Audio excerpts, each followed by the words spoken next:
Production. सो atom molecule nuclei, मुझे बताओ क्या एटम का कोई स्ट्रक्चर मुझे एक्सप्लेन करेगा, क्या होता है एटम के अंदर? रुदरफोर्ड एटॉमिक मॉडल के बारे में पढ़ा है ना आपने, 10th में भी पढ़ा था, अभी भी। इस चैप्टर की नोट डाल दी थी क्या मैंने? नहीं डाली थी ना, है ना? ये डाल देता हूं मैं आपके ग्रुप में। चलो, सो रुदरफोर्ड एटॉमिक मॉडल के बारे में कुछ जानकारी बताओ, जितनी भी है थोड़ी बहुत। क्या है रुदरफोर्ड एटॉमिक मॉडल? एटम किस चीज से बना होता है बताओ जरा।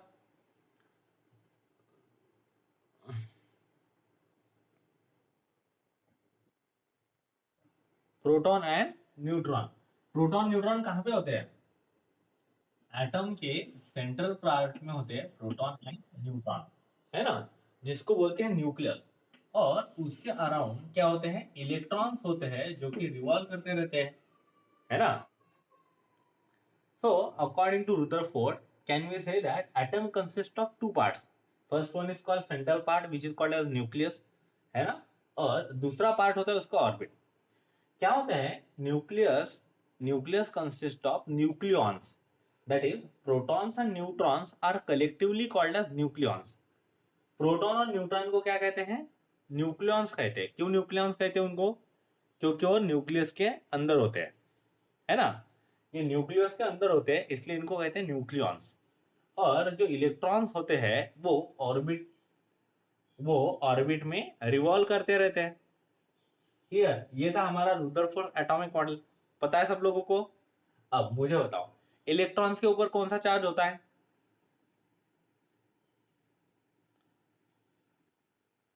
Electron carries negative charge. और प्रोटॉन के ऊपर?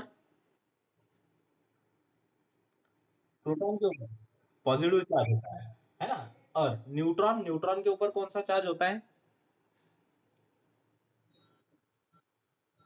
न्यूट्रॉन के ऊपर कोई चार्ज नहीं होता है, न्यूट्रॉन न्यूट्रल होता है।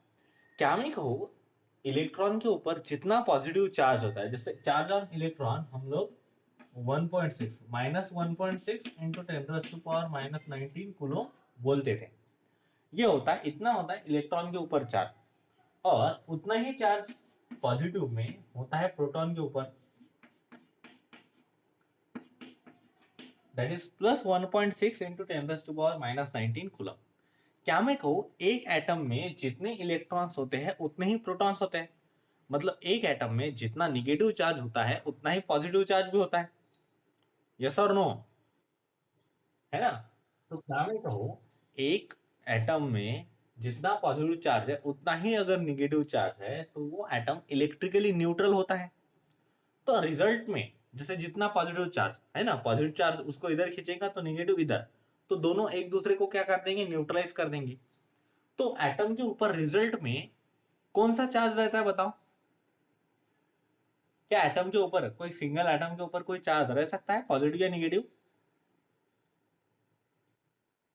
नहीं रह सकता। Because as you are know that the number of protons are equivalent to number of electrons.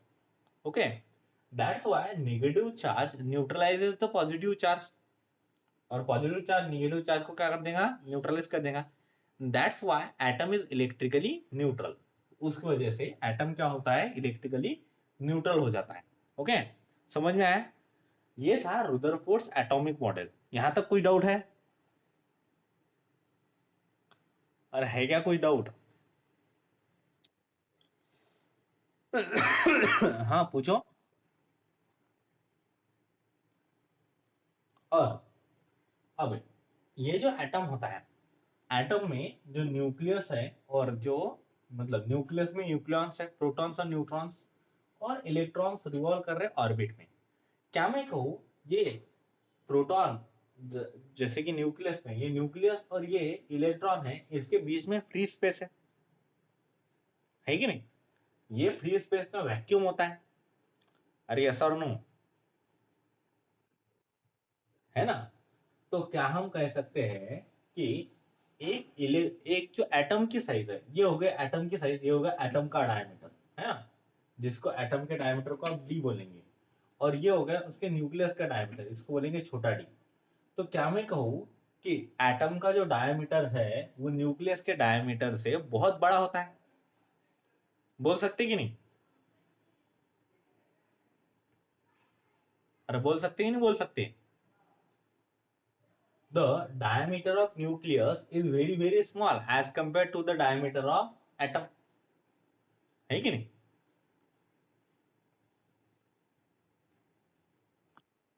Clear है? Bhagyashree ma'am, Khodke ma'am, Gaikwad ma'am, Neha ma'am, Shyam sir, Divya ma'am, Vaishnavi ma'am, okay, समझ में आया तुम लोगों को? तो ये था हमारा रुदरफोर्ड्स एटॉमिक मॉडल। अब रुदरफोर्ड्स के एटॉमिक मॉडल में कुछ खूबियां थी तो कुछ खामियां भी थी। मतलब इसके बारे में कुछ अच्छी बातें थी तो ऐसा भी कुछ था कि जहाँ पे रुदरफोर्ड ने कुछ गलतियां की थी। तो फिलहाल में तो हमने इसके ये थ्योरी के बारे में जाना, रुदरफोर्ड्स एटॉमिक मॉडल की। मैंने नोट्स सेंड कर दिया है, क्या आपको नोट्स मिली? ग्रुप में नोट्स आ गए, चेक करो। हम्म, तो वो रुदरफोर्ड्स एटॉमिक मॉडल पढ़ लो, वो एटॉमिक मॉडल पढ़ लो, फिर हम उसके ड्रॉबैक्स पढ़ेंगे। पढ़ो जल्दी, 2 मिनट का काम है।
पढ़ लिया आप लोगों ने?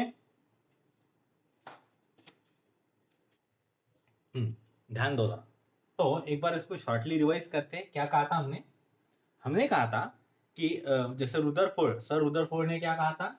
एटम कैसे बनता है? एटम बनता है दो पार्ट से, एक होता है न्यूक्लियस, दूसरी होती है orbit. Can we say that nucleus में प्रोटॉन्स और न्यूट्रॉन्स होते हैं और इलेक्ट्रॉन जो है वो सर्कुलर मोशन में ऑर्बिटिंग करते रहते हैं, है ना, न्यूक्लियस के अराउंड में। The size of nucleus is very very small as compare to the size of atom. ये हमने जाना, यहां तक क्लियर था?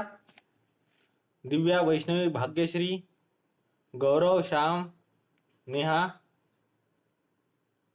यहां तक क्लियर था, है ना? So electrons are revolving around the atom. Electrons are revolving around the nucleus in a circular orbit.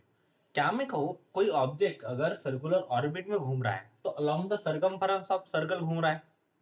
याद है पहला चैप्टर? याद है कि नहीं?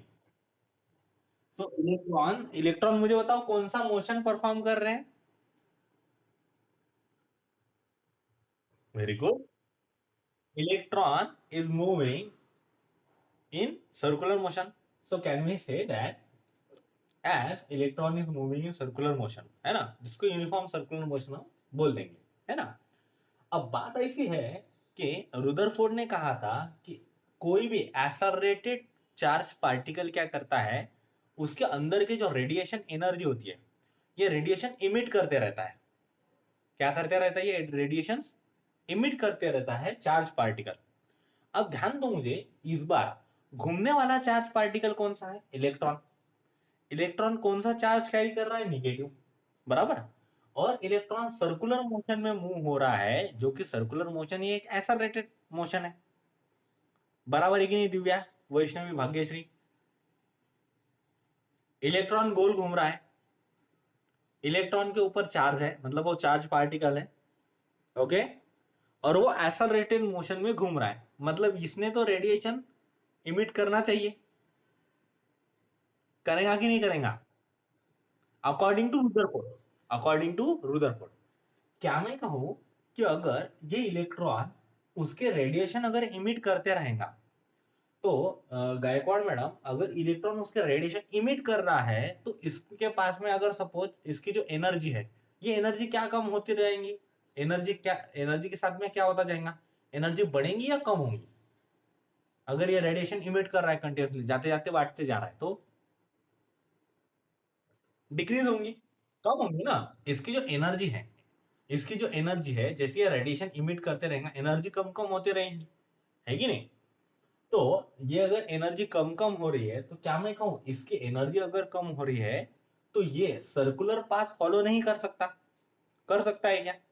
इसकी पाथ कुछ स्पाइरल रहेगी विद डिक्रीजिंग रेडियस रहेंगी, और ये स्पाइरल ऐसा घूमते घूमते जब इसकी एनर्जी बहुत कम हो जाएंगी, तो ये जाके न्यूक्लियस के अंदर गिर जाएगा, गिरेगा कि नहीं? क्या वाकई में ऐसा होता है एटम में? मतलब एटम अनस्टेबल हो गया, इससे क्या हो गया? एटम अनस्टेबल हो गया ना, ये घूम रहा है, घूम के जाके गिर रहा है। लेकिन we all know that, but we all know that atom is the most stable structure. Atom क्या है?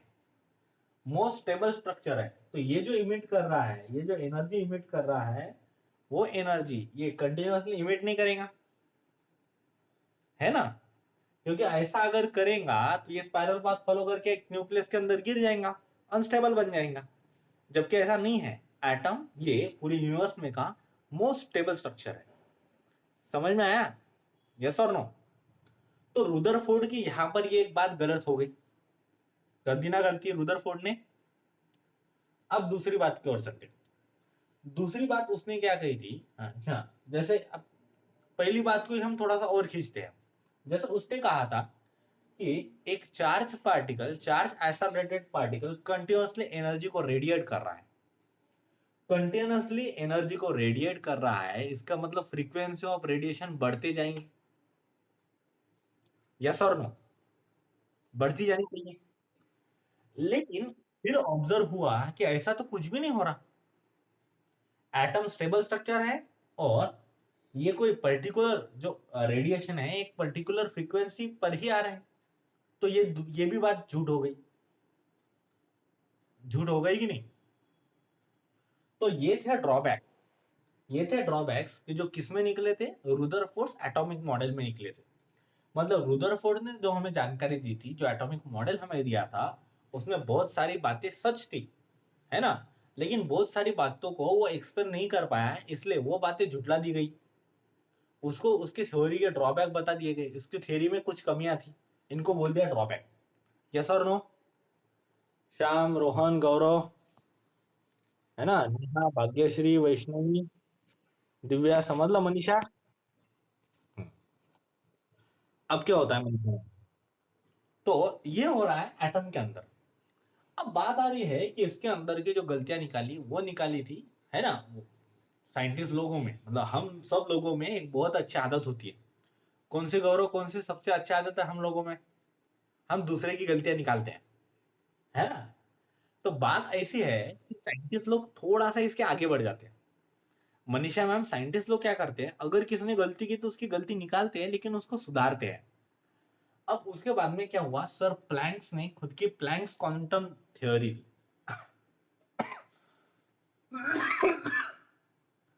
प्लैंक्स क्वांटम थ्योरी, याद है हमने लास्ट चैप्टर में प्लैंक्स कांस्टेंट यूज किया था।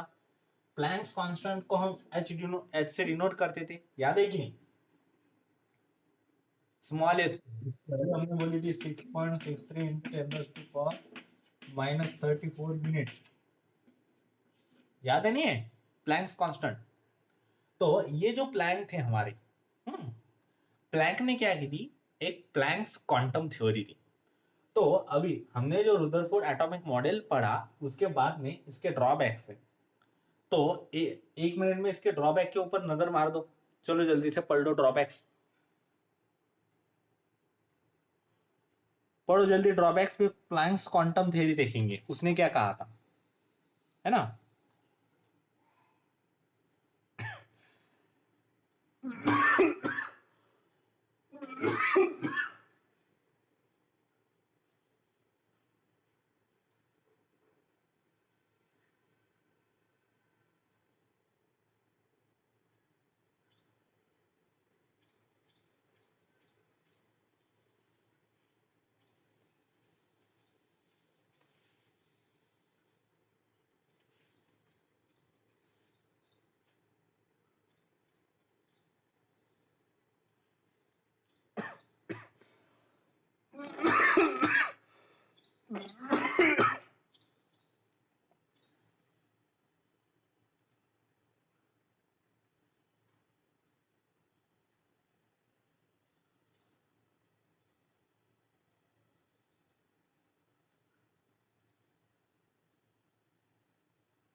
समझ में आया? पढ़ लिया क्या? श्याम, वैष्णवी, दिव्या, हो गया? मनीषा? हम्म। अब इसके जो ड्रॉबैक थे, इसने जो एनर्जी रेडिएशन इमिट करने की बात की थी, है ना, ये प्लैंक्स ने स्टडी किया। प्लैंक्स ने क्या बोला कि हाँ, ऑब्वियसली जो एक्सेलरेटेड चार्ज पार्टिकल है वो एनर्जी इमिट करता है, लेकिन वो हर बार नहीं करता, वो कोई पर्टिकुलर फ्रीक्वेंसी पर ही एनर्जी इमिट करता है ना। ये एनर्जी इमिट करता है डिस्क्रीट मैनर में, डिस्क्रीट मैनर में। और ये एनर्जी इमिट करता है फोटोन की वजह से। किसकी वजह से? ये फोटोन जितनी एनर्जी को इमिट करता है, फोटॉन्स के बारे में हमने पढ़ा है लास्ट चैप्टर में, है कि नहीं। तो जो फोटॉन की एनर्जी होती है, इसी को उसने क्वांटा कहा। क्या कहा? क्वांटा। फोटॉन्स को क्या कहते हैं? क्वांटा कहते हैं। और एक क्वांटा की एनर्जी, एक फोटॉन की एनर्जी, इसको एनर्जी पैकेट्स भी आप कह सकते हैं। क्या कह सकते हैं? Energy packets. तो ये फोटॉन्स के फॉर्म में, एनर्जी पैकेट्स के फॉर्म में डिस्क्रीट एनर्जी लेवल पे एनर्जी, है ना, देता था। और उसकी एनर्जी होती थी एच न्यू। फिर एच को क्या कहेंगे? प्लैंक्स कांस्टेंट, जिसकी वैल्यू हम सब लोगों को पता है। और न्यू होती है frequency of incident radiation. New क्या है? Frequency of incident radiation. ये हमने पढ़ लिया है ऑलरेडी। ओके श्याम सर, इसको समझाने की कोई बात नहीं, लास्ट चैप्टर में हमने पढ़ लिया है। अगर किसी ने वो लास्ट चैप्टर को नहीं समझा होगा तो उसको रिकॉर्डिंग्स मिल जाएंगी, है ना। तो फोटोन की एनर्जी होती है एच न्यू।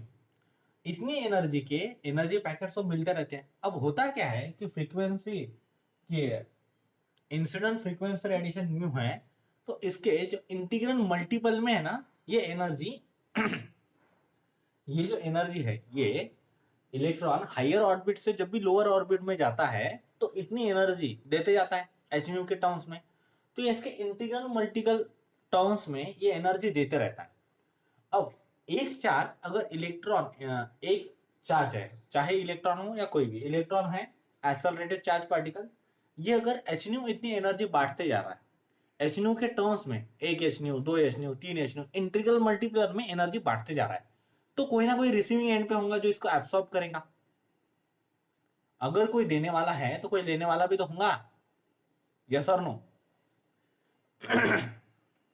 तो जो एनर्जी एब्सॉर्ब होती है वो भी एच न्यू के इंटीग्रल टर्म में ही एब्सॉर्ब होती है।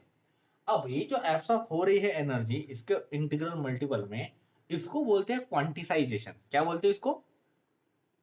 इस प्रोसेस को क्या बोलते हैं?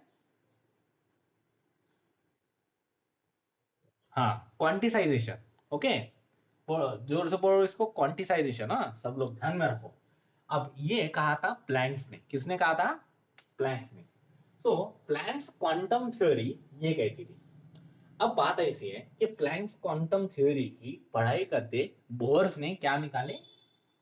बोर्स ने बोर्स का जो एटॉमिक मॉडल है उसने खुद के पॉस्टुलेट्स निकाले। क्या निकाले उसने? पॉस्टुलेट्स। तो बोहर का फर्स्ट पॉस्टुलेट क्या कहता है इसके बारे में हम जानेंगे। अब बोहर के पॉस्टुलेट जानने से पहले है ना, 1 मिनट में प्लैंक्स क्वांटम थ्योरी को पढ़ लो। चलो थोड़ी सी पढ़ लो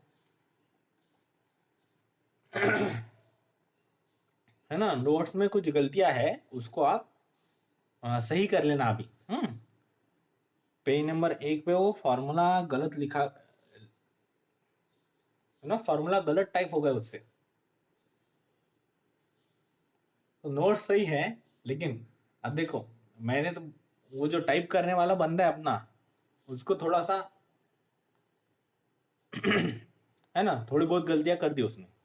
तो उसको हम चेक कर लेंगे, है ना, दुरुस्त कर लेंगे।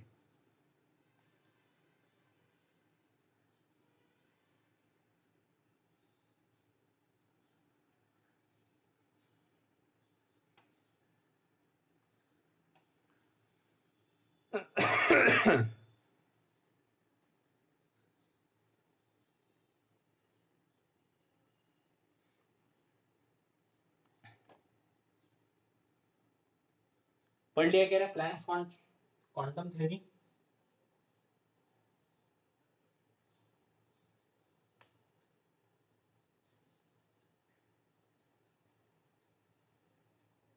पढ़ ली? ध्यान दो। बोहर्स फर्स्ट पॉस्टुलेट क्या है? बोहर्स फर्स्ट पॉस्टुलेट क्या कहता है कि उसने एक हाइड्रोजन का एटम लिया। अब मुझे बताओ हाइड्रोजन का कॉन्फ़िगरेशन क्या है? हाइड्रोजन का एटॉमिक नंबर क्या है रे? 1। 1 है ना, H11। हाइड्रोजन के ऑर्बिट में जो प्रोटॉन न्यूट्रॉन है इसके अराउंड में एक इलेक्ट्रॉन रिवॉल्व कर रहा है। क्या हम ऐसा बोल सकते हैं? अरे बोल सकते कि नहीं? है ना। क्या मैं कहूँ एक इलेक्ट्रॉन है जो कि हाइड्रोजन की ऑर्बिट में रिवॉल्व कर रहा है ना। when electron is revolving around the nucleus in an hydrogen atom. As you all know that electron is revolve in hydrogen atom in circular orbit. So if it is moving along the circumference of circle, so it is moving because of circular motion. कोई भी चीज गोल घूमती है, याद है पहला chapter, तो किस वजह से गोल घूमती है? Rotational dynamics, centripetal force. और हियर हियर हम क्या बोलेंगे? Centripetal force. लेकिन इलेक्ट्रॉन अगर रिवॉल्व हो रहा है न्यूक्लियस के अराउंड में तो इलेक्ट्रोस्टैटिक फोर्स की वजह से। तो क्या मैं कहूँ here electrostatic force is present in the form of centripetal force, और here centripetal force is present in the form of electrostatic force. कह सकते कि नहीं कह सकते? An electron is moving around the nucleus in circular orbit. So here centripetal force is provided by electrostatic force. So यही bourse का first postulate था। क्या मैं कहूँ इलेक्ट्रॉन का मास अगर m है और ये v इतनी वेलोसिटी से मूव हो रहा है, तो इलेक्ट्रॉन का मास है m, v इतनी वेलोसिटी से मूव कर रहा है, तो और r इसकी है ऑर्बिटल रेडियस, तो इसका सेंट्रिपिटल फोर्स क्या रहेगा? mv² r। और इसके ऊपर जो इलेक्ट्रोस्टैटिक फोर्स आएगा वो इलेक्ट्रोस्टैटिक फोर्स क्या रहेगा? 1/4πε0 है ना, या 1/4πε है ना। हम बोलेंगे कितने चार्जेस है? Q1 Q2। अब ई है ना, इलेक्ट्रॉन का चार्ज अपॉन दोनों के डिस्टेंस का square, electrostatic force 1/4πε Q1 Q2 upon r square. याद है? अब क्या मैं कहूँ एक आर एक आर। चलो ये तो ये था बोहर्स फर्स्ट पोस्टुलेट। समझ में आया बोहर्स फर्स्ट पोस्टुलेट? इसको इंटू ई को ई स्क्वायर लिख लो, है ना, और ये 1/4 आर स्क्वायर बोल दो। ओके, ये एप्सिलॉन को एप्सिलॉन 0 के भी बोल सकते हैं, और के की वैल्यू अगर यूनिटी है तो ये एप्सिलॉन 0 हो जाएगा, है ना। तो 1/4 e square upon r square. Is that clear? यह है बोर्स का फर्स्ट पोस्टुलेट। समझ में आया क्या बोर फर्स्ट पोस्टुलेट? यस और नो? अब यहाँ पर देखो, इन्होंने प्रिंटिंग मिस्टेक की है। 1/4 इक्वल टू है, यहाँ पर मल्टीप्लीकेशन होना चाहिए, और 1 की जगह पे, इधर के 1 की जगह पे ई स्क्वायर होना चाहिए। तो इसको आप करेक्ट कर लो। इसको, ये जो नोट्स है ना, आपके पर्सनल ड्राइव में सेव कर लो, और इसको पेज नंबर 1 में, पेज नंबर 1 की मिस्टेक, पेज नंबर 1 पे ये मिस्टेक है, ऐसा करके इसको देख लो। ये है पेज 1 करेक्शन, पेज नंबर 1 की जो मिस्टेक है उसमें ये करेक्शन है, ये लिख लो।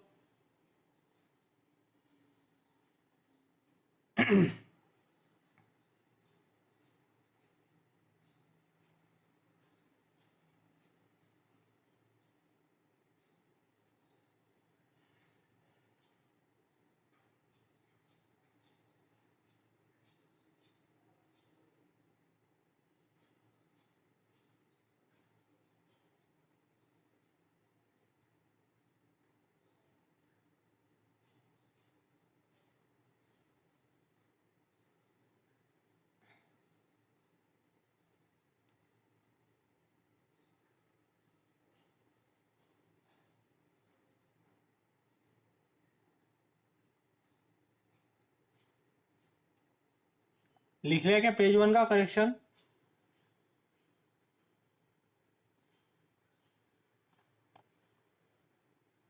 ध्यान दो अभी। अब है ना, अब शाम सर, क्या है बोर का सेकंड पोस्टुलेट क्या कहता है? एज वन नो दैट ये इलेक्ट्रॉन जो एसररेटेड चार्ज है, ये क्या करता है? एनर्जी इमिट करता है ना। एनर्जी इमिट करेगा और हायर एनर्जी लेवल से लोअर एनर्जी लेवल पे आएगा, है ना। तो ये कब वो हायर एनर्जी लेवल से लोअर एनर्जी लेवल पे आता है? जब ये एनर्जी इमिट करता है ना। जब ये एच न्यू जितनी एनर्जी इमिट करेगा, देखो ध्यान दो, है ना। लेट्स से ये एनर्जी लेवल है, पहली एनर्जी लेवल है, ये हायर एनर्जी लेवल को हम ईएन बोल देते हैं, लोअर एनर्जी लेवल को हम क्या बोल देते हैं? ई पी बोलते हैं, है ना। तो electron from the higher energy level jumps into the lower energy level. When jumps into the lower energy level, it emits energy, and the energy is equals to energy of quanta, energy of photon, that is h nu. h nu इतनी energy ये emit करेगा, है ना। लेकिन लेकिन ये कुछ कुछ समय वो एनर्जी इमिट नहीं करता। एनर्जी इमिट नहीं करता मतलब ये हायर एनर्जी लेवल से लोअर एनर्जी लेवल पे नहीं आता तब।